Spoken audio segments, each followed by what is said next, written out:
Hello, everybody. Welcome back to my channel Learn English with Josh. Today, we will learn about daily use English sentences.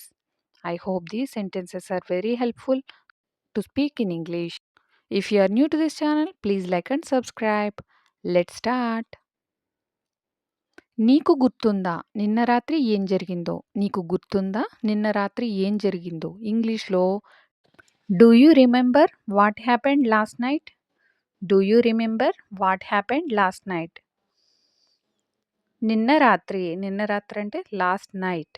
ఏం జరిగిందో? What happened? నీకు గుర్తుందా? Do you remember? See the next one. నువ్వు వెళ్ళడానికి సిద్ధమా? నువ్వు వెళ్ళడానికి సిద్ధమా అని అడుగుతూ ఉంటాం కదా! దీన్ని ఇంగ్లీష్‌లో are you ready to go? Are you ready to go అని అంటాం. See the next one. ఇది మన కర్తవ్యం. ఇది మన కర్తవ్యం అనే సందర్భాల్లో it's our duty. It's our duty. Duty అంటే కర్తవ్యం. సీ ద నెక్స్ట్ వన్. నా పక్కన నిలబడకు. నా పక్కన నిలబడకు అనే సందర్భాలు ఇంగ్లీష్‌లో ఈ విధంగా చెప్పాలి. Don't stand beside me. Don't stand beside me. Beside అంటే పక్కన. నిలబడడం. స్టాండ్ అని అంటాం. See the next one. వాళ్ళకి నా నుండి ఏం కావాలి? వాళ్ళకి నా నుండి ఏం కావాలి? అని అడిగే సందర్భాల్లో what do they want from me? What do they want from me అని అంటాం. See the next one. నేను మిమ్మల్ని ఎక్కడో చూశాను. నేను మిమ్మల్ని ఎక్కడో చూశాను అనే సందర్భాలు వస్తూ ఉంటాయి కదా! ఇంగ్లీష్‌లో I have seen you somewhere. I have seen you somewhere. Somewhere అంటే ఎక్కడో. ఎక్కడో. ఐ హావ్ సీన్ యూ అంటే మిమ్మల్ని చూశాను. See the next one. అతడు ఏమీ చేయలేదు. అతడు ఏమీ చేయలేదు అని చెప్పడానికి ఇంగ్లీష్‌లో he didn't do anything. He didn't do anything. Anything అంటే ఏమీ చేయకపోవడాన్ని హీ డిడ్‌న్ట్ డూ ఎనీథింగ్ అని అంటాం. See the next one. నా దగ్గర చిల్లర లేదు. నా దగ్గర చిల్లర లేదు అని అంటూ ఉంటాం కదా! ఇంగ్లీష్‌లో I don't have change. I don't have change అని చెప్పవచ్చు. See the next one. నీకు మంచి జ్ఞాపకశక్తి ఉంది. నీకు మంచి జ్ఞాపకశక్తి ఉంది. ఇంగ్లీష్‌లో you have a good memory. You have a good memory. See the next one. రేపు రావడం మర్చిపోకు. రేపు రావడం మర్చిపోకు అని చెప్పే సందర్భాల్లో don't forget to come tomorrow. Don't forget to come tomorrow. రేపు రావడం మర్చిపోకు అని చెప్పడానికి. See the next one. మనం భవిష్యత్తు గురించి ఆలోచించాల్సిన అవసరం ఉంది. మనం భవిష్యత్తు గురించి ఆలోచించాల్సిన అవసరం ఉంది. ఇంగ్లీష్‌లో we need to think about the future. We need to think about the future. About the future అంటే భవిష్యత్తు గురించి ఆలోచించాల్సిన అవసరం ఉంది అని చెప్పడానికి we need to think. Think అంటే ఆలోచించడం. See the next one. పక్కకు జరుగు. పక్కకు జరుగుని ఇంగ్లీష్‌లో ఏ విధంగా చెప్పాలి? Move aside. ఎవరైనా అడ్డుగా ఉన్నట్లయితే మూవ్ ఎసైడ్ అని అంటాం. See the next one. కొంచెం జరుగుతారా? కొంచెం జరుగుతారా అని రెస్పెక్ట్‌ఫుల్‌గా అడగడానికి would you mind moving a bit?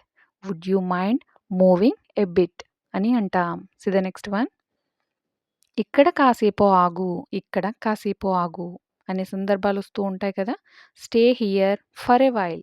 Stay here for a while అంటే కాసేపు. ఇక్కడ ఆగు. Stay here. See the next one. నీకు కోపం ఎందుకు వస్తుంది? నీకు కోపం ఎందుకు వస్తుంది? అని అడిగే సందర్భాల్లో why are you getting angry? Why are you getting angry? Getting angry అంటే కోపం రావడం.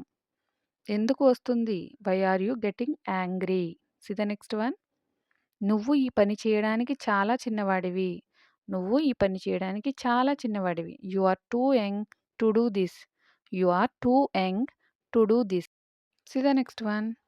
కోపంలో నేను అన్నదానికి నన్ను క్షమించు. కోపంలో నేను అన్నదానికి నన్ను క్షమించు అని చెప్పే సందర్భాల్లో forgive me for what I said in rage. Forgive me for what I said in raise.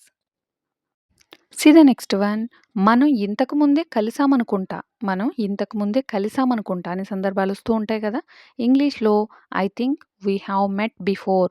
I think we have met before అంటే ఐ థింక్ అనుకుంటా. వి హావ్ మెట్ బిఫోర్ ఇంతకు ముందే కలిసాం. See the next one. నేను అతడితో ఉండాలి. నేను అతడితో ఉండాలి అనే సందర్భాల్లో I should be with him. I should be with him.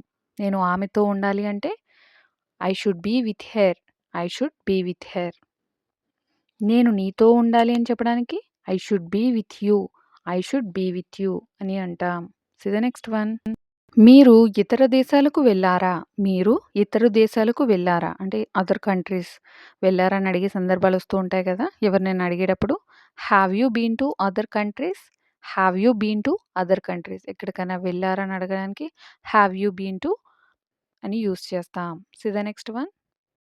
ఆమె కారు ఎక్కి వెళ్ళిపోయింది. ఆమె కారు ఎక్కి వెళ్ళిపోయింది. ఇంగ్లీష్‌లో ఈ విధంగా చెప్పాలి. She got into the car and drove away. She got into the car and drove away అని అంటాం.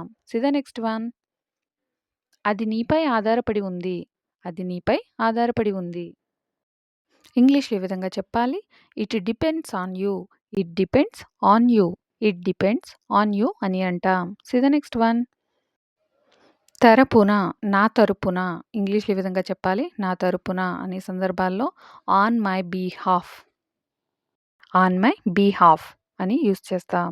ఎగ్జాంపుల్‌గా అతడు నా తరపున మాట్లాడాడు. అతను నా తరపున మాట్లాడాడు అనే సందర్భాల్లో he spoke on my behalf. He spoke on my behalf అని అంటాం. See the next one. నువ్వెందుకు అతడికి కోపం తెప్పించావు? నువ్వెందుకు అతడికి కోపం తెప్పించావు అనే సందర్భాల్లో why have you offended him. Why have you offended him. See the next one. నేను చెప్పడానికి ఏం లేదు. నేను చెప్పడానికి ఏం లేదు. I have nothing to say. I have nothing to say. See the next one. నువ్వు చాలా అమాయకుడివి. నువ్వు చాలా అమాయకుడివి అనే సందర్భాలు వస్తూ ఉంటాయి కదా! ఇంగ్లీష్‌లో you are so innocent. Innocent అంటే అమాయకుడు అని చెప్పడానికి. See the next one. ఆమె తన కన్నీళ్లను ఆపుకోలేకపోయింది. ఆమె తన కన్నీళ్లను ఆపుకోలేకపోయింది. ఇంగ్లీష్‌లో ఈ విధంగా చెప్పాలి. She couldn't control her tears. She couldn't control her tears అంటే టియర్స్ అంటే కన్నీళ్ళు. ఆపుకోలేకపోయింది కాబట్టి couldn't control. See the next one. ఇందులో నా తప్పేముంది? ఇందులో నా తప్పేముంది అనే సందర్భాలు వస్తూ ఉంటాయి కదా! ఇంగ్లీష్‌లో what is my fault in it. What is my fault in it అని అంటాం. See the next one. నీకు ముందుగా ఏది చెప్పాలి? నీకు ముందుగా ఏది చెప్పాలి? ఇంగ్లీష్‌లో which one should I tell you first. Which one should I tell you first అని అంటాం. Thank you for watching. Please like and subscribe. Learn English with జోష్.